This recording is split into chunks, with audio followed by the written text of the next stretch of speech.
All right, we're doing an analysis and evaluation of Toyota's leadership approach leading up to the 2010 recall. First, we'll do an introduction and overview of the case study, and then we'll all take a look at the Toyota leadership approach through a different framework or theory lens. Starting in 2010, there were some reports from consumers that Toyota's gas pedal was not decelerating. And so, what this resulted in is Toyota ended up attributing this issue to a faulty floor mat. They later found out that it wasn't just the floor mat because after a recall of the floor mats, the issue continued to happen and they had to recall the cars completely. These issues resulted in injury and even death in some situations. And Toyota had to recall 8 million cars. It cost them hundreds of millions of dollars and severely damaged their reputation.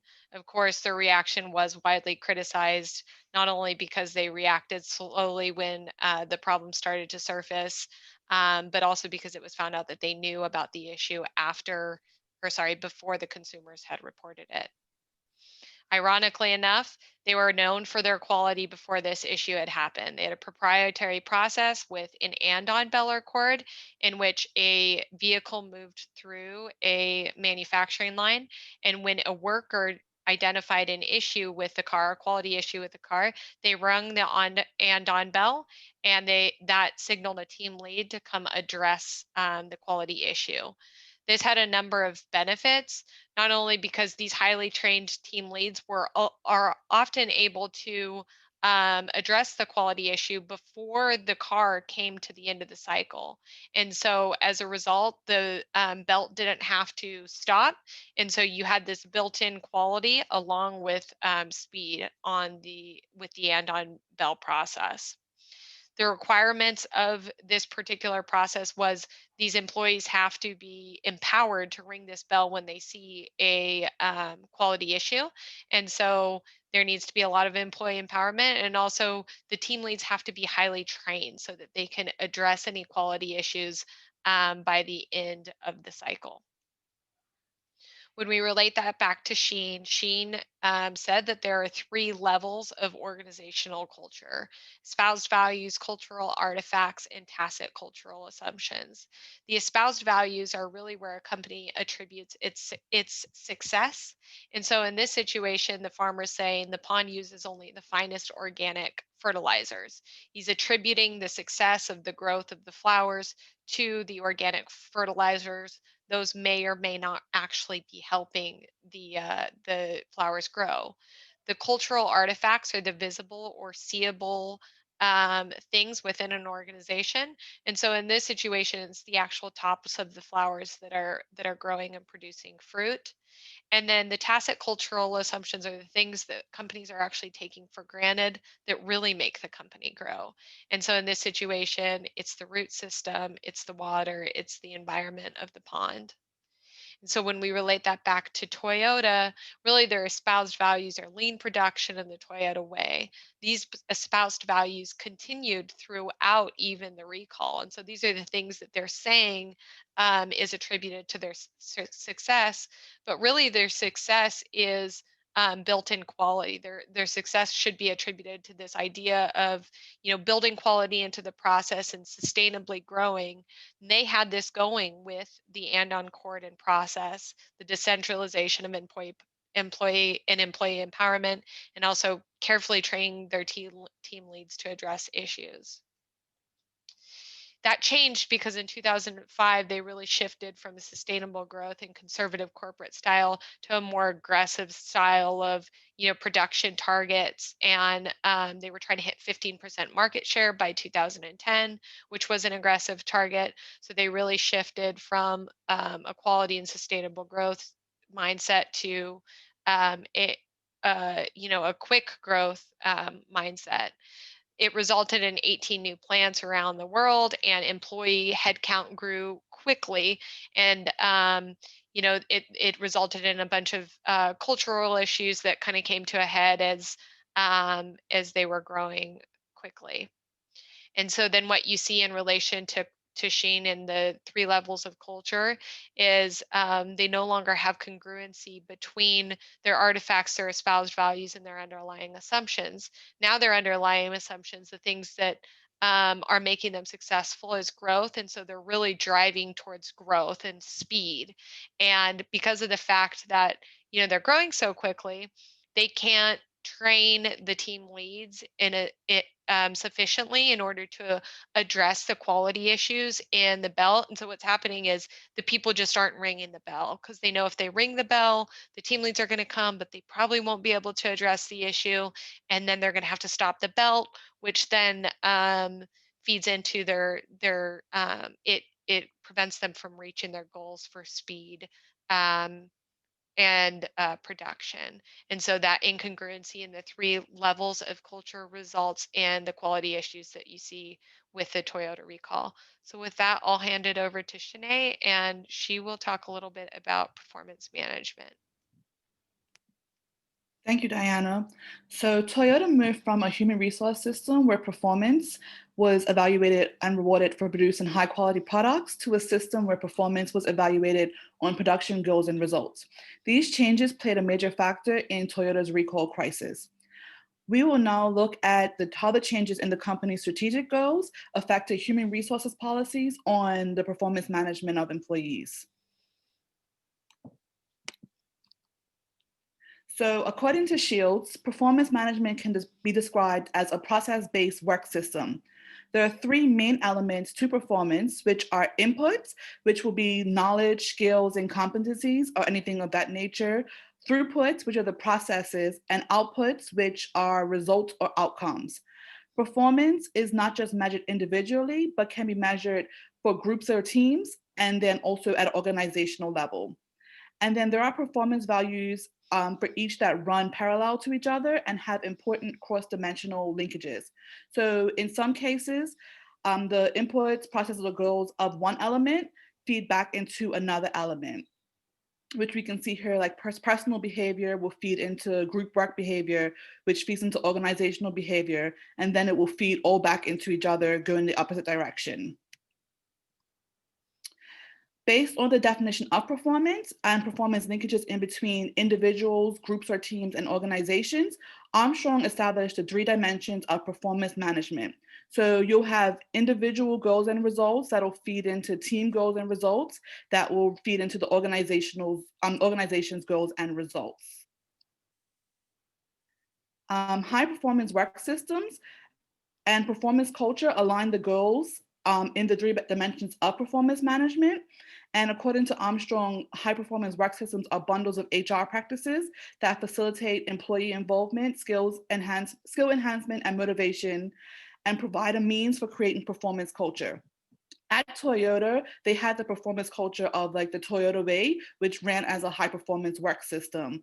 So they had factors such as lifelong employment, extensive training and mentoring, decentralized decision making, on the job training and rotation, and that created a performance culture of ownership and responsibility with a focus on quality of products. So prior to 2005, they had those goals at the individual level for personal development, and skills development and training, the internal career pipeline, and lifelong employment. And then they had performance goals that were quality focused.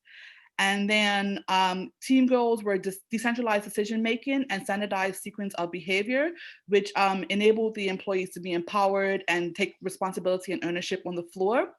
And the corporate goals were the Toyota Way, which was based off of teamwork, respect, problem solving, and mentoring of personnel, the built-in quality and high performance work systems.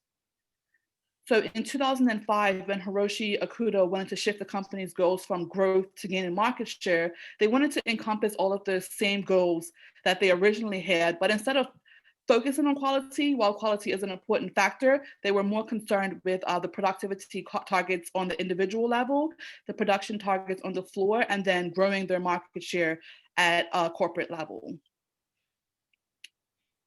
So a key factor of the performance management is strategic alignment, which focuses on integrating the performance of individuals with the strategic goals of the organization. The organizational culture should equal the corporate goals, and the corporate team and individual goals should align.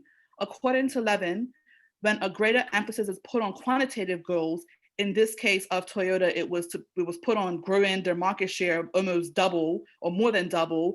The elements that are non-measurable and or qualitative are sacrificed. And in this case, it was the values of the Toyota way. So sometimes it can be hard to align the strategic corporate goals into specific individual goals. While it is not solely on the shoulders of performance management for Toyota's massive recall, competencies and results of performance management played a role. On an individual level, the company hired many temporary contract workers. They were less experienced than the permanent employees. I think the average employee had like 10 to 15 years of experience.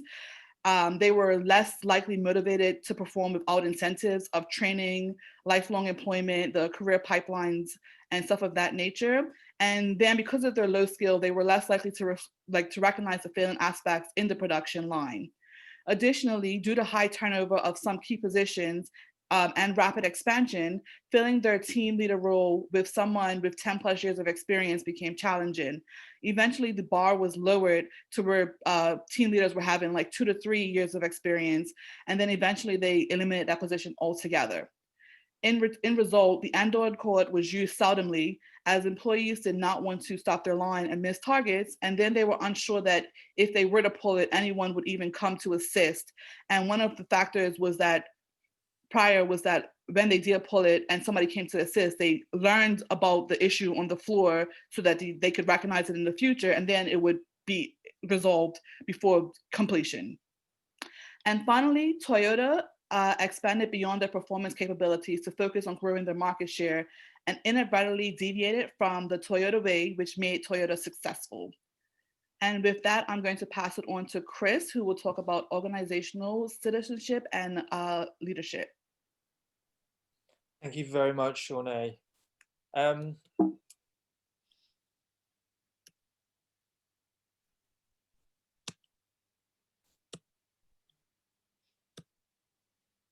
So what happened when we think about behavior and leadership?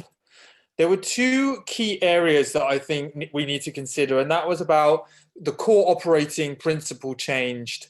And these included that Cho wanted to have an environmentally friendly tech company, and Wannabe wanted a company that had large trucks and that really appealed to the US market.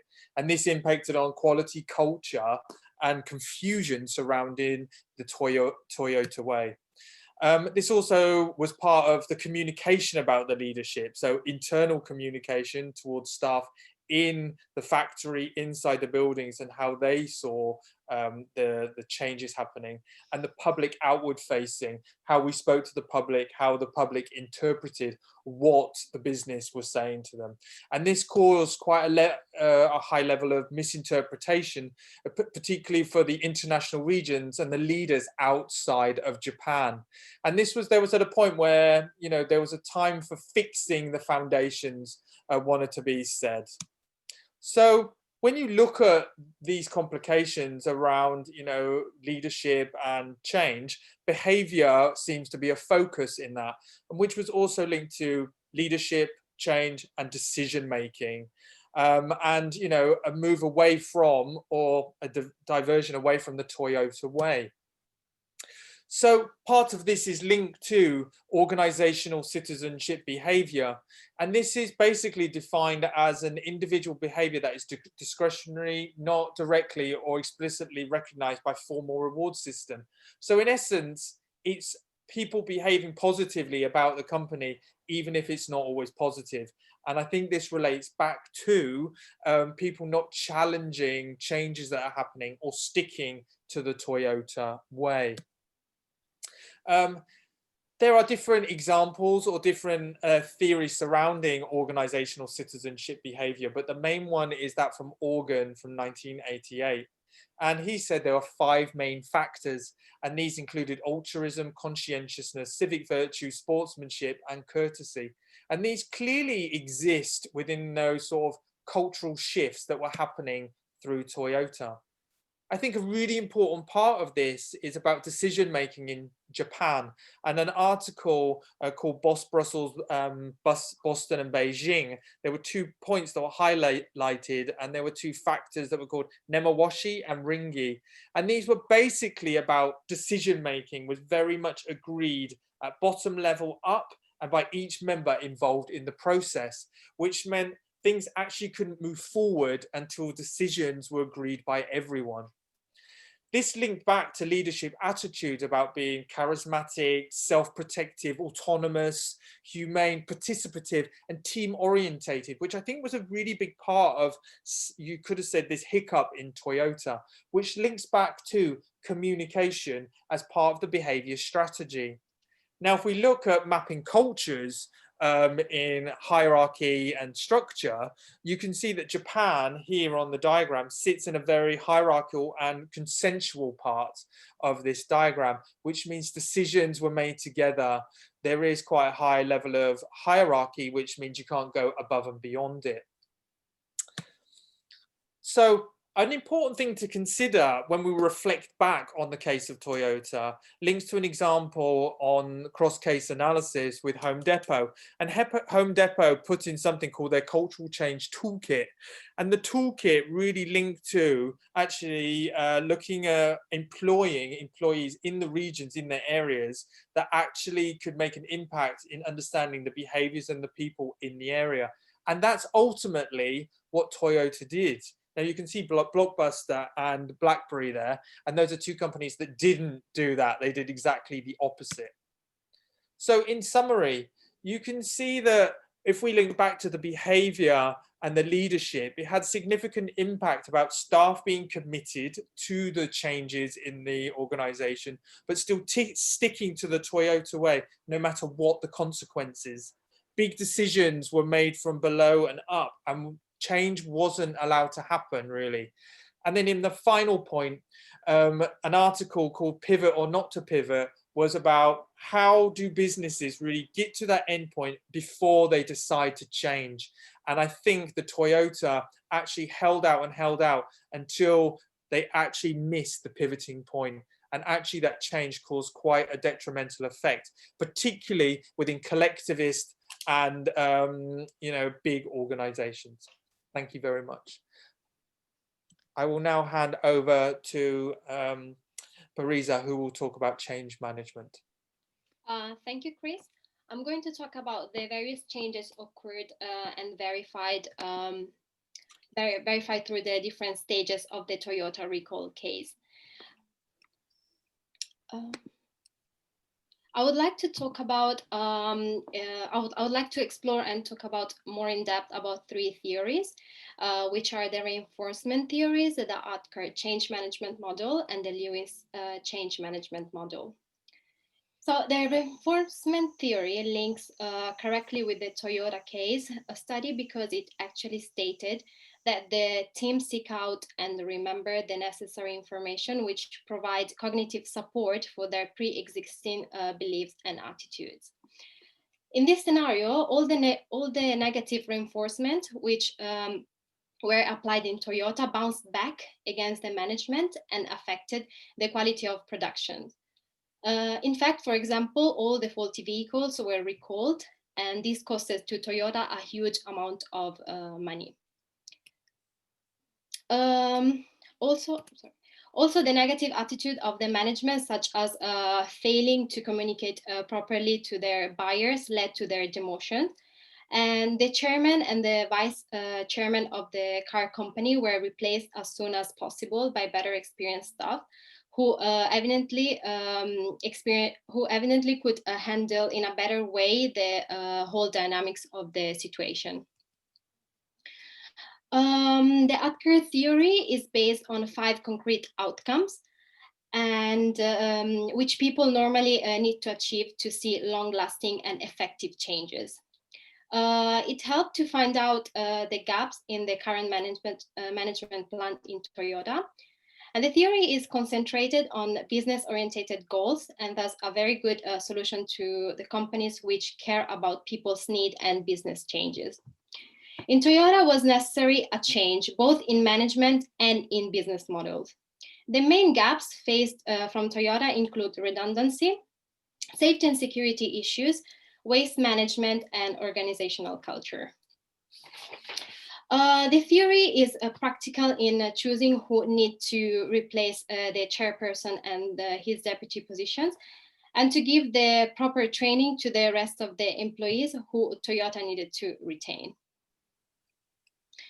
Moving on to the next theory, which is the Lewin's change management model. I can say this is a model widely used in different companies to observe organizational and structural changes. It mainly includes three main phases, which are called unfreeze, change, and refreeze. During the unfreeze phase, the management and employees realized that there were a mistake, which they needed to be ready to face to bring changes and improvements. During the change stage, the former chairperson was laid off his duties, and a new team of employees took over different positions in management control. During the refreeze phase, the employees must recognize and accept all the changes and all the changes and try to work accordingly. These are our references, so thank you very much for listening.